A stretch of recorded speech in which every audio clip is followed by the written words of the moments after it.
Now we go straight. Our first guest for today is ready, and is Pastor Tunde Bakare, founder and general overseer of the Citadel Global Community Church. He has been a very vocal critic as well as a passionate supporter of the Buhari administration in equal measure. But he says that irrespective of his closeness and his friendship with President Buhari, his politics and commentaries on national issues are always informed by his overriding desire to serve the interests of a country that he loves. In the past few weeks, Pastor Bakare has been quite vocal about developments in the polity. Some of his views, some people consider controversial and disturbing. Now, he joins us on Arise News for a conversation. Pastor Tunde Bakare, thank you very much for accepting our invitation. Welcome to the morning show. Good morning. Thank you so very much, Dr. Ruben Abati. Good morning. Good morning. You are welcome. Well, I mean, you were quoted in the papers yesterday as saying that President Muhammadu Buhari has disappointed Nigerians.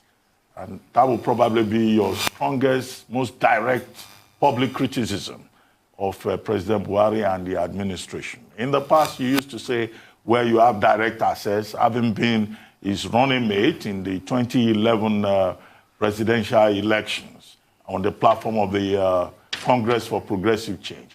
Now, what has changed? Why are you no longer using those back channels? And you've come out publicly to criticize and, in fact, rate the administration and the president, personally, very low. Well, the truth of the matter is that was an Instagram interview that lasted for over 2 hours. And the audio and the video will be available. I'm sure the publisher of Ovation, Basharon Dele Momodu, can make that available to the public. Those highlights in the newspapers or headlines in the newspapers were the creation of the newspaper themselves. Those were not exact words I used. I said, if I remember correctly, that the coming of President Buhari into power in 2015 was a breath of fresh air to so many people. But in the midst of all competing demands and the conflicts and everything that happened, the expectations they had, not all of them would have been met. And therefore, Nigerians are entitled to say they are disappointed. I did not use the word Buhari has disappointed Nigerians. I will not ask the papers not to sell their newspaper or use any headlines. And sometimes they make their own deductions from what is spoken. But those words were not exactly or expressly used by me. I still, I choose to be moderate in all that I say, except I have concrete facts. I do not just talk. Are Nigerians disappointed? Is everywhere, every day. You see it in the news, you see it in the newspapers.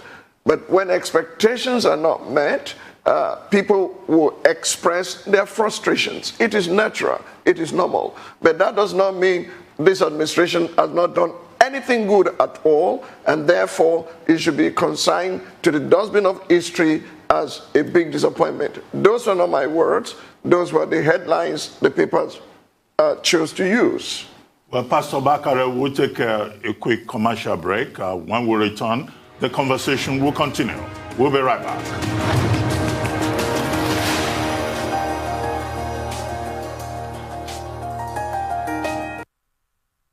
Welcome back to the morning show here on Arise News. Still with us is Pastor Tunde Bakare, founder and general overseer of Citadel Global Community Church, who has been responding to a number of topical issues in Nigeria. And he just talked about his alleged criticism of President Muhammadu Buhari. Thank you very much, Pastor Bakare, for staying with us. At this one, we'll take the next question. Thank you so much, Pastor Bakare. I'd like to take you back to that Instagram live interview you had with Dele Momodu, publisher of Ovation. You were quoted as saying, and this is not newspaper headline casting, it was quoted verbatim from what you said. You said things are not together, especially with the drum of disintegration, which is louder than before. Those are strong criticisms. It's strong, and it is one that the Buhari administration increasingly doesn't agree with, either with the presidential spokesperson or members of the ruling party. You have also said on this program the last time you appeared that you do have the president's ears, and whatever you said in public, you have also told him in private. Do you get the sense of urgency from the president to fix some of these challenges? What exactly is the problem? Why does it seem as if nothing is being done? Well, thank you so very much, Adesua. Those words that you quoted just now were spoken by me directly. I will not deny whatever I said. I said there's the drumbeat of disintegration in our nation. You have so many people saying we are doing this, we are doing that. And added to that is the recent Sunday Adeyemo's issue, Sunday Igboho, that almost created a lot of crisis in the southwest part of our country. Over time, you have seen the southeast and IPOB, and you have seen all different kinds of groups rising in our nation, the middle belt, the southeast, the south-south. It's about time that those issues have to be addressed directly. Is the president not doing anything about it? I'm sure he is himself not comfortable with what's going on in the nation.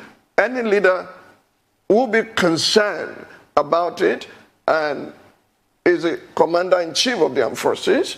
A number of things are happening that are just will shock anyone. And this is not the Nigeria I grew up in as a young child. I was talking with a few friends. We will walk and even roam, if you like, all across the country. I lived in the north. I live in the south. It was never as bad as this. I think the whole thing is coming to a crescendo. It is my sincere desire that Mr. President, his government, and the armed forces will be up to the task of not only dealing with terrorists, but bringing the nation together in such a way that we can sit on the table of brotherhood and not tear ourselves apart. We need to sit together and talk, and not just talk, and act, and back our resolutions with action that will unify the country rather than divide the country further. And those were my thoughts expressed in that Instagram interview. Right, good to see you again after the last time we spoke, sir. I just want two, insights in this. The first, in the last 1 week, have you texted or called your very good friend and former running mate, and the person you were running with formerly, President Muhammadu Buhari, as regards the headers issues? I also want to know specifically from you what you discussed with Sunday Igboho. Two things, sir. Thanks you so very much, Rufai. Nice talking with you again today.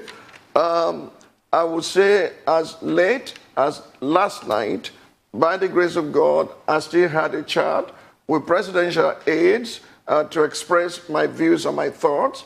I do not text Mr. President. I get to see him whenever time permits. COVID restrictions has made it all near impossible now. But I saw him late last year. I've not had time to see him this year. Any friendship that ends never started. That's my belief. And I will continue, as well as other men of goodwill, continue to seek a peaceful resolution of our crisis more behind the scene than any public declaration. And as I said to you, there's nothing you have heard me say in public that has not been shared in private, and even more in private conversation. Now, you wanted to know what I share with Sunday Ademo, a.k.a. Igboho. The moment Sunday gave a 7-day ultimatum to the Fulani herdsmen and to the Emir of the Fulanis or the chief of the Fulanis, I knew we are face to face with major crisis.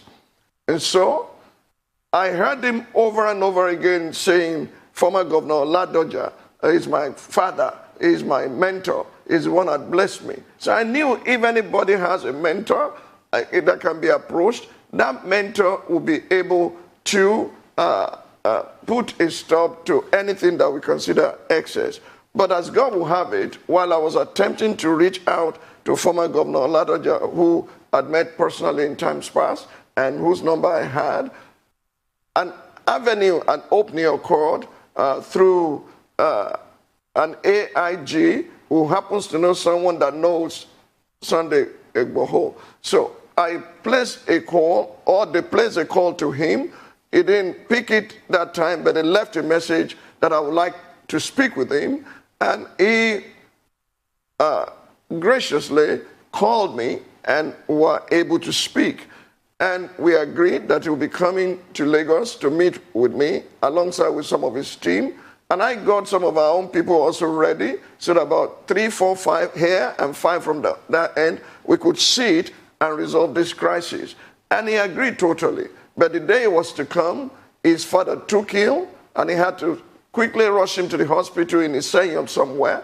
And he called and said, look, I will not be able to come, my father is ill. And I said, family first and health first. So I did not only pray with him, I also prayed with his father, who graciously also thanked me and said, that's what you. And we have done that, and I can see that the tension is already being detonated by the involvement of men of goodwill who are able to reach out to Sunday Igboho, that there may be other ways of resolving this crisis other than issuing death threats and beating the drum of war. And thank God that the thing has a big calm down, but it's not yet completely resolved. We will, by God's grace, do all that God has given us to do, as well as other men of goodwill. My intervention and that of other well-meaning Nigerians is to de-escalate the tension generated by the challenge or the 7-day ultimatum he gave, and to try as much as possible to reset the narratives before it gets out of hand. Well, Pastor Bakare, one quick question. One of the issues that came up in the newspapers yesterday was a comment you purportedly made about the vice president of Nigeria. You were saying, you were quoted as having said that if the vice president of Nigeria, Professor Yemi Osinbajo, is handicapped in any way, he should come forward and say so if he's not being allowed to make a contribution. But what do you think about the position of the vice president of Nigeria? That was a position you ran for in 2011. I mean, you're a lawyer. If you look at the Constitution, yes, the vice president is said to be the chairperson of the Economic Council, but in real terms, the Nigerian Constitution gives monarchical powers to the president of Nigeria. The vice president of Nigeria is at best a senior special advisor. He can only do what the president allows him to do. Will you be recommending, or will you recommend that the Constitution be amended so that certain specific powers are given to the vice president, and at the state level to deputy governors? Well, Dr. Abati, thank you for that question. I responded to that question when I was asked that I do not respond to rumors or to what public opinion is about any given issue.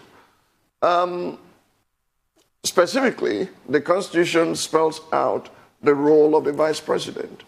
And I am very sure, as has been seen maybe I do not know other details, as it's been seen in public, every time the president had traveled, he transmitted power to the vice president. He's been acting president at least twice. And all that they are doing, I've seen on television, just like any other Nigerian, fake meetings where they will sit together and talk. We should not just heat up the polity by saying what we don't understand. The vice president had not said he's been sidelined and undermined. If he had said so, then, we all knew what happened during the second term of President Obasanjo and the vice president, Atiku Abubakar. I do not think that's the way they had worked. I remember that crash that almost claimed the life of vice president during the campaign, and how the president eulogized him as a brave man, as a courageous man who did not return but went to still do the campaign that he stepped out for. You must understand that a cordial relationship between the president and the vice president is the only thing that can guarantee effective leadership in our country, so that a house divided against itself will not stand, as the Bible says. I think they're together, and if there are other things, let us allow them to mend the differences rather than throwing a spanner in the wheel of their progress or their working relationship. It does not come to my attention, either from Mr. President or from the vice president, that there is friction and that they are not working together. And I cannot begin to talk about things I don't know. That would be nothing but gossip. Let's quickly talk about politics. If you allow me. Okay. Go ahead. Okay, go ahead. Go ahead. Okay. 2023. No, I was. Okay, there seems to be a delay in communication. Pastor Bakare, please go ahead.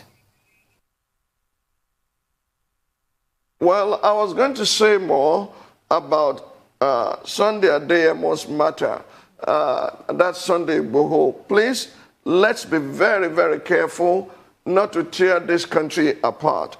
And I'm appealing to all men of goodwill to rise to this occasion. There are 4 issues involved in this matter that I've considered, and by the grace of God, as soon as I have the opportunity, I will also bring to the attention of Mr. President. And I know his ministers and those in government will be doing the same with him. One of the issues is open grazing. I think it's obsolete, and it needs to end. It needs to end because the nations of the earth had gone beyond this. I was in Glasgow. I was in Israel. There's so many things that we can do about agricultural pastoralism that will stop all the trouble in our land. Now, we've lived with Fulanis, and Fulanis have lived with us across this land. We must separate this agricultural pastoralism from the second thing, the terrorist issues in the forest. Government must evict them, and like the Khan and Islamic Council said to DSS, Pastor Bakare, sorry to interrupt you. We need to take a short commercial break. When we return, the conversation will continue. Please stay with us.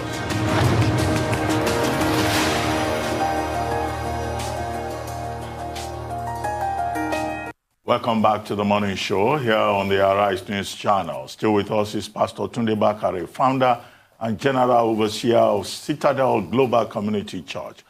Pastor Bakare, thank you for staying with us. You've been talking about the need to avoid the temptation to heat up the polity. You were giving additional clarifications about Sunday Igboho. Now, when he says Sunday Igboho, when is he visiting? Because he's supposed to choose a date. And I hope you are not too uncomfortable with the fact that Sunday Igboho has gone on air abusing the Ooni of Ife, although we're told that in the last few hours he has already apologized. And, non-state actors exercising state functions. What are your ideas about that? Well, Dr. Reuben Abati, I'm glad you pointed out that he has apologized. The ancient stool of Ile-Ife, the Ooni of Ife, it should be respected, and all Obas should be respected, and no one should drag them or their names in the mud. One of the things we need to do, the men of God goodwill need to do, is you can see that what is causing this is leadership deficit in almost all over the country, Southwest inclusive. We have to avoid all reckless rhetorics. We are not barbarics. We must not allow those things to be in the forefront or at all in the front of the burner. The global optics is not good. We are being perceived as people who can now, whose laws will crumble. It's just like a facade that crumbles anytime there's wind of crisis. We have to be careful about indiscriminate violence. We must separate terrorists in the forest from agricultural pastoralism or those who are, invading other people's farms. They must be stopped. If our laws will not stop them, and if property rights will not be respected, then the government is not doing what it should do. The government needs to pass laws. Property laws must be respected, and all these pastoralists need to register so that you can know who they are and where they are going. It's a private business. It must not generate all the kind of heat that is generating right now. Igboho looks like a man who wants to fight for his people because they were murdered, they were raped, but he must operate within the ambits of the law. Indiscriminate violence is an ill wind that will blow no one any good. And remember, before you attack the Fulanis in the Southwest, remember that there are Yorubas and other ethnic nationalities living in their own communities too. And if they will open fire on them, it will be so indiscriminate and it's an ill wind. We must avert it before it gets out of hand. And whenever he visits, I will let you know, Dr. Abati is setting a date. Okay, I was going to ask you to confirm reports in some quarters that we are relocating to Abuja. I wanted to know if that was part of the plans to move closer to the corridor of power in 2023, but we are out of time. Thank you so much, Pastor Tunde Bakare, for coming on the show.